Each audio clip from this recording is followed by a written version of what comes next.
ఒక అడవిలో పిల్లతో కలిసి వెళ్తుండగా తల్లి జింక కాలు రాళ్ల మధ్యలో ఇరుక్కుంది. ఎంత ప్రయత్నించినా బయటకు రాలేదు. దాంతో తల్లి బాధపడడం చూసి జింకపిల్ల ఏడవసాగింది. అమ్మను కాపాడలేకపోతున్నా, ఇప్పుడెలా అని జింకపిల్ల ఏడవసాగింది. దాంతో జింకపిల్ల ఏడుపు విని దగ్గరలో ఉన్న కుందేలు పరిగెత్తుకుంటూ అక్కడికి వచ్చింది. అమ్మను కాపాడటానికి నీకో ఉపాయం చెప్తాను, చేస్తావా అని చెప్పింది. తప్పకుండా చేస్తాను అనింది జింకపిల్ల. అక్కడో పులి చర్మం పడి ఉంది.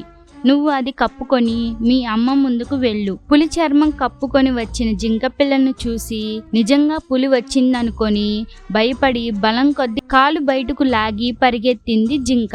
అమ్మా, ఇది నేనే అని జింకపిల్ల అరిసింది. తన బిడ్డ అలా చేసిందని తెలిసిన జింక ఆశ్చర్యపోయింది.